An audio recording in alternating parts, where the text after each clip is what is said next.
Padilla en América a través de Infobae y por supuesto también economía y finanzas.net. Muchas gracias por habernos acompañado, por estarnos acompañando.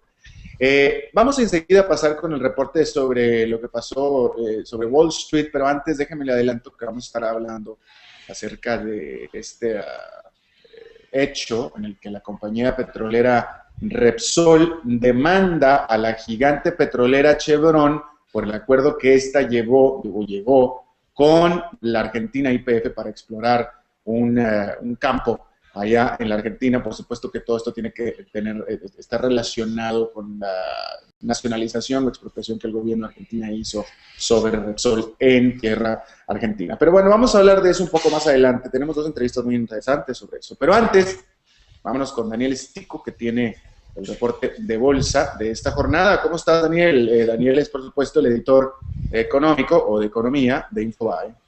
¿Qué tal, Alberto? Todo muy bien. Bueno, hoy los mercados en Wall Street estuvieron con altibajos. El Dow Jones terminó con una suba del 0,64%, mientras que el Nasdaq tecnológico cayó 0,77%. Hoy las variaciones de los mercados estuvieron claramente influenciados por el comportamiento de las empresas y no hubo declaraciones políticas que afectaran los mercados, como te acordás que ocurría en las últimas jornadas con la famosa discusión sobre el ajuste fiscal que se avecina en los Estados Unidos. Con ese precedente, en las bolsas latinoamericanas también se movieron con leve alza. El Bovespa de Brasil 0,20% de suba, México 0,19%, Chile 0,13%, Perú fue un poco el que desentonó la jornada con una caída del 0,33%, la bolsa de Buenos Aires terminó con 0,45% de suba, y finalmente las materias primas tuvieron una jornada negativa. Bajó el oro 0,21% a $1.694 la onza, y el petróleo también bajó 0,73% a 87,85 el WTI, porque aparecieron datos de mejores reservas en los Estados Unidos y algunas dudas sobre la demanda futura. Daniel, ¿puedes hablar, cómo están los volúmenes en Wall Street? Porque esto es importante para poder determinar la solidez de la jornada, es decir, si los inversionistas están realmente presentes o no presentes, ya sea comprando o saliendo del mercado. Mira, en rigor los mercados se mantienen, los volúmenes están a cierta volatilidad y dependen las variaciones de las empresas. Hoy tuvo mucho movimiento el papel de Caterpillar en el indicador industrial, y también se movieron bastante los papeles de Apple, porque ahí aparecieron indicadores que estaría perdiendo algunos puntos de mercado, pero realmente por ahora lo relevante pasa todo por el año fiscal, y creo que, como bien decís, hay que prestar atención a los volúmenes, porque no es lo mismo que el mercado suba o baja con mucho o poco volumen, ¿no? Mi querido Daniel Stico, editor economía de Infobae, muchísimas gracias por tu reporte. Hasta mañana, un abrazo.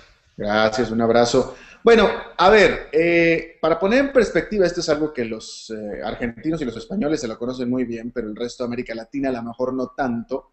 Y nada más para poner el contexto, que fue el tema que vamos a estar hablando ahora. Usted recordará que hace tan solo un par de meses, unas cuantas semanas nada más, el gobierno de Argentina expropió las operaciones de Repsol en Argentina para dárselas a la compañía nacional que es YPF.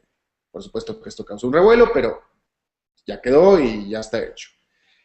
A partir de entonces, bastante rápidamente, la petrolera gigante Chevron llegó a un acuerdo con la Argentina YPF para explorar un yacimiento en teoría bastante importante ahí en Argentina. La nueva YPF ya sin Repsol. La Repsol, que en teoría ya no tenía nada que ver porque ya la habían sacado a Argentina, se inconforma, entonces va contra la Chevron y la demanda en Nueva York contra contra este acuerdo que hizo la Chevron con la YPF. Y ahí es donde estamos en este momento. Lo último es justamente eso, que la Repsol demanda ahora a la Chevron por entrar en acuerdo con la YPF. Vamos a tener a dos invitados. El primero que está con nosotros es Gerardo Rabinovich. Él es el presidente o el director del Instituto Argentino de Energía y por supuesto que es experto en el tema energético. Gerardo, muchas gracias por estar con nosotros. Hola, ¿qué tal? ¿Cómo están? Bien, afortunadamente. Yo creo que la primera pregunta es, yo a la distancia habría pensado que, es decir, ¿cuál es el caso que tiene Repsol contra Chevron? Porque yo hubiera pensado que ya la expropiación ya se había dado, ya Argentina le había pagado, le había, no necesariamente puesto de acuerdo con Repsol, pero ya se había cerrado el caso. Entonces, lo que estoy tratando de determinar es qué caso tiene que perseguir aquí Repsol. Bueno, Repsol tiene un caso contra YPF por la ley de abril de este año y la expropiación de las acciones de Repsol. Tal es así que ayer presentó su denuncia ante el tribunal del CIAD y Repsol contra YPF. Ahora bien, una de los argumentos de Repsol, más allá de lo que la Argentina diga respecto de su autoabastecimiento energético, etcétera, es que la causa de la expropiación está en un yacimiento de shale gas y probablemente líquidos también, que fue descubierto por Repsol y que es muy rico, que es el yacimiento de Vaca Muerta, y en en este conflicto, Chevron firma una especie de acuerdo de entendimiento con YPF justamente para trabajar sobre esa formación de shale. Entonces Repsol, que había alertado previamente a todas las empresas que aquella que tuviera algún acuerdo con YPF y que el problema, digamos, entre YPF y Repsol no estuviera resuelto, iba a tener un problema con Repsol porque la iba a demandar en justicia. Bueno, y esto es lo que ha hecho Repsol, ¿no? Agrego a tu pregunta lo siguiente: la Argentina todavía no solo no pagó la expropiación de las acciones de Repsol en YPF, sino que tampoco las tasó. Es decir, hoy no tienen precio las acciones, digamos, que expropió la Argentina a Repsol, y por lo tanto hay un conflicto abierto que ya, digamos, tiene entre Repsol y YPF, y bueno, todo aquel que haga un acuerdo con YPF y fundamentalmente en un yacimiento que Repsol reclama haber descubierto, Repsol va a ir en contra de esa empresa. Gerardo, a ver, déjame te pregunto rápidamente, ¿por qué Argentina no le ha pagado a Repsol? Yo me recuerdo el caso de otro país que ha estado nacionalizando mucho empresas, que es Venezuela, que las ha estado analizando, pero Venezuela ha sido bastante prolijo en pagar y paga inmediatamente y paga relativamente bien. Me llama la atención que Argentina no lo haga. Bueno, lamentablemente no podría contestar a tu pregunta de por qué no lo ha hecho. Lamentablemente ¿Pero se ha pronunciado el gobierno al respecto? no se ha pronunciado al respecto, no ha cumplido con las normas que la ley de expropiación indican, que es tasar lo que se va a expropiar, ponerle un precio, y si el expropiado no está de acuerdo, negociarlo. Ni siquiera se han abierto negociaciones entre la Argentina o entre la nueva YPF y Repsol. Por lo tanto, lo que ha hecho Argentina es sancionar una ley, expropiar, tomar el control de la empresa, y hasta ahora no le ha dado respuesta a Repsol en las negociaciones, y tampoco sabemos el precio. Sabemos lo que pretende Repsol. Y Claro, no, pero es otra cosa. Bueno, déjame pasar ahora, se une a nosotros Jaime Brito de PFS Energy desde Washington, experto petrolero, buen amigo. ¿Cómo estás, Jaime? Nos escuchas, ¿verdad? Muy bien, Alberto, sí los escucho. Espero que me escuchen ustedes. Sí, sí te escuchamos. Jaime, a ver, yo sé que este caso, este asunto de Repsol contra Chevron y el asunto de Argentina, pues es tan solo uno de todo el planeta que tú sigues, pero yo te quiero preguntar, Repsol era socio de YPF en Argentina. En el caso de Chevron ahora con este acuerdo para explorar este yacimiento en Argentina, pregunto, yo quiero pensar que simplemente no es un acuerdo, es una contratación de servicios y YPF le paga de manera diaria, semanal, mensual a Chevron por sus servicios. ¿Tú conoces algo al respecto? ¿Crees que así sea también? Correcto, la pregunta es para mí, ¿verdad? Para Jaime. Sí, sí, para Jaime Brito. Sí. Sí, correcto. Lo que yo tengo entendido es que el anuncio de este acuerdo entre YPF y Chevron se firmó hace cosa de 2 meses tal vez. Sí. Y es lo que se llama en inglés un memorando de entendimiento, un memorando de intención, en donde se dice que las dos empresas están interesadas en unir fuerzas y explorar este yacimiento. Aquí el pequeño gran problema es que cuando una empresa como YPF está en medio de un problema legal y está disputándose cuál es el valor de activos con Repsol, pues está interesante que hayan decidido seguir adelante y firmar acuerdos con otra empresa, independientemente de que sea Chevron o alguien más, y que hayan pasado de largo la advertencia de Repsol desde mayo. Pero fíjate, a mí no me llama la atención que lo haya hecho YPF, el que me llama la atención es que se haya metido Chevron. Pues sí. Por eso yo en realidad preguntaba si acaso Chevron nada más hizo un acuerdo de contratación de servicio en el sentido de que, bueno, yo tengo un trabajo, me pagas y se acabó, y no algo más profundo, porque precisamente sabiendo que estaba la otra, la Repsol, pues inconforme y amenazando, de hecho Repsol amenazó con demandar. Correcto. Bueno, aquí en este sentido, lo que yo opino es que la intención de Repsol es intentar bloquear cualquier actividad que le ayude de alguna forma al gobierno de Argentina, indirectamente a YPF, el continuar con actividades de exploración o que faciliten el procesamiento o producción de petróleo, hasta que no se aclare todo este asunto del valor de los activos, ¿no? Claro. Gerardo Rabinovich, ¿tú conoces algo más acerca de la naturaleza del acuerdo entre YPF y Chevron? No, es conozco algo de lo que Jaime ha dicho, es un memorándum de entendimiento en el cual las dos empresas se manifiestan interesadas en ver cómo hacen para trabajar en forma conjunta en la explotación de ese yacimiento. Un dato adicional importante es que Chevron ya tiene operaciones en zonas cercanas a esos yacimientos, incluso tiene concesiones en áreas sobre las cuales podría la formación de esta roca existir, y bueno, digamos, no pasa de un memorándum de entendimiento, pero bueno, Repsol me parece que lo que quiere es, a través de distintos medios, obligar a la Argentina a negociar y a pagarle lo que ella cree que le tiene que pagar, ¿no? Por cierto, y me quedo contigo, Gerardo, porque otro dato interesante es que Repsol hizo la demanda en la corte, en la misma corte de este juez famoso Griesa, que en Argentina ya es famoso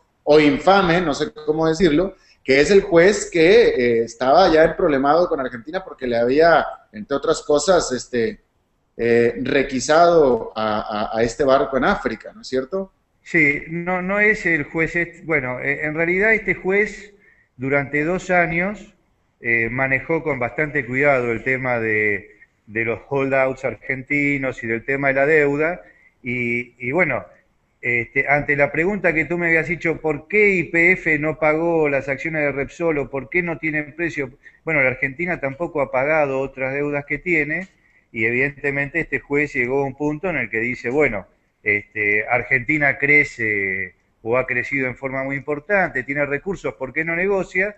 Bueno, y ahora se ha transformado en un juez, digamos, defensor de los fondos buitres, pero hasta hace tiempo atrás era un juez amigo, con lo cual, bueno, las cosas evolucionan y habría que verlas en su justa dimensión, ¿no? Claro. Jaime Brito, ¿qué tan importante es, primero que nada, Argentina como productor de petróleo y segundo que nada, que tú puedas conocer acerca de este yacimiento en particular, que el Vaca Muerta? El Vaca Muerta, de acuerdo a lo que te voy a ser muy sincero respecto al seguimiento que le doy a Mar del Norte, Arabia Saudita, etcétera, no sigo típicamente los números de cuánto produce Argentina en volumen. Lo que tengo entendido es que respecto a la producción total argentina, el yacimiento de Vaca Muerta tiene un potencial bastante fuerte, es decir, es un yacimiento ciertamente muy relevante. Y en este sentido... Para Argentina. Para Argentina, correcto. Ajá.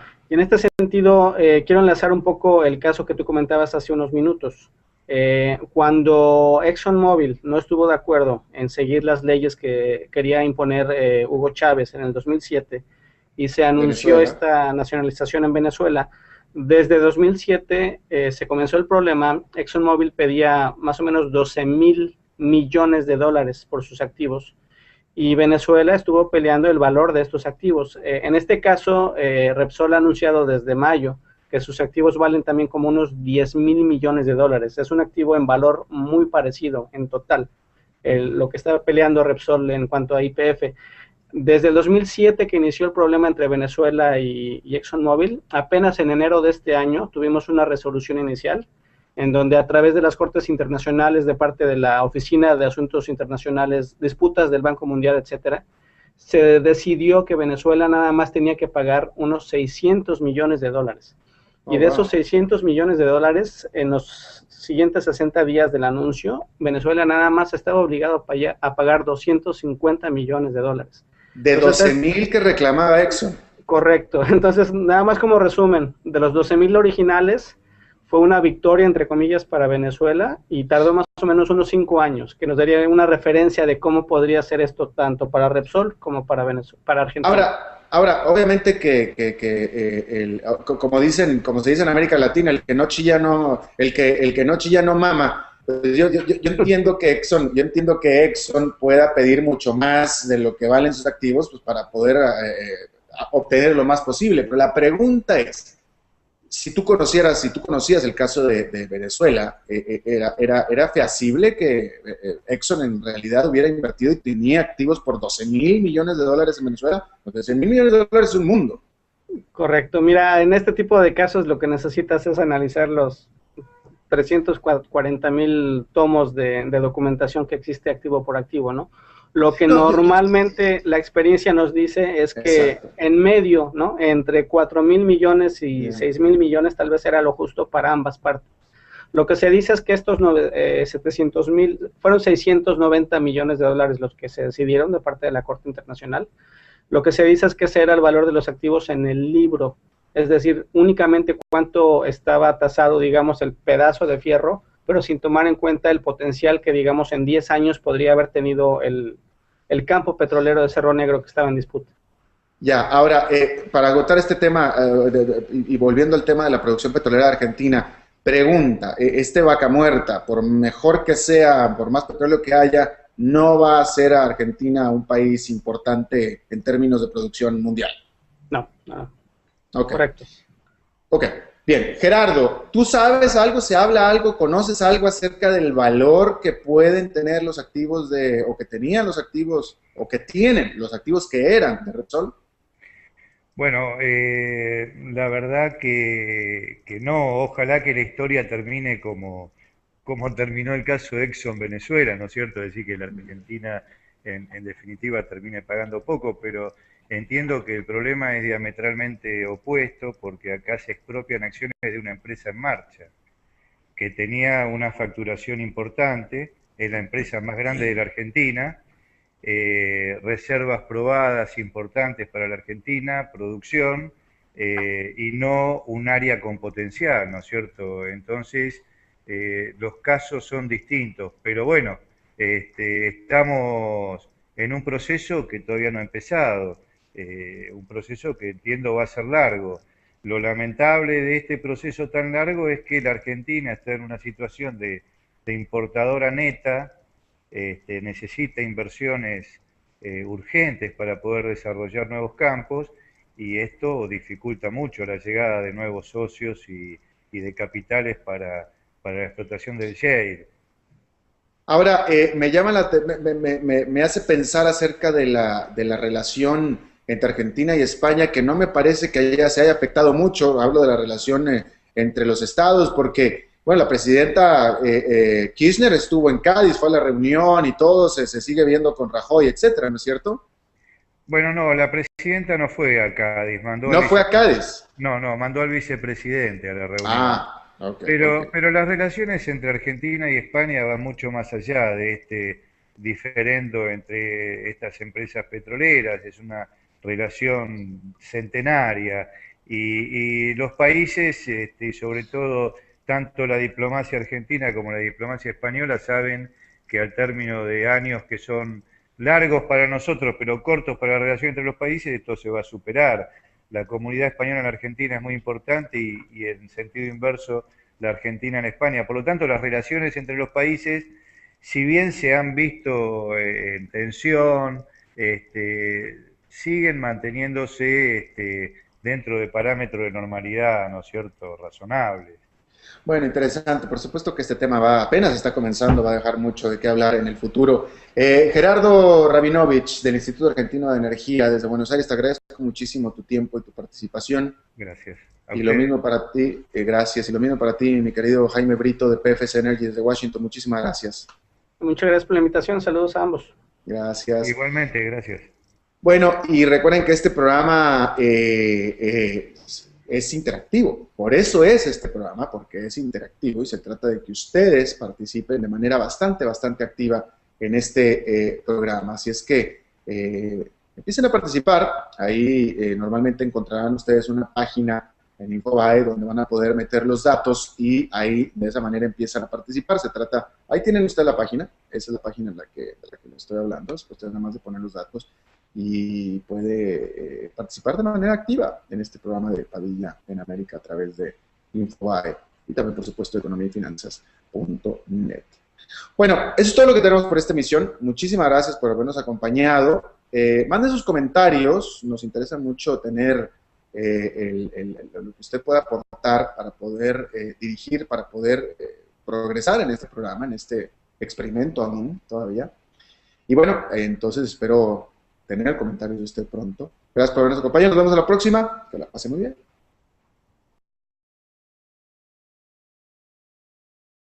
Padilla en América a través de Infobae y por supuesto también economiafinanzas.net. Muchas gracias por habernos acompañado, por estarnos acompañando.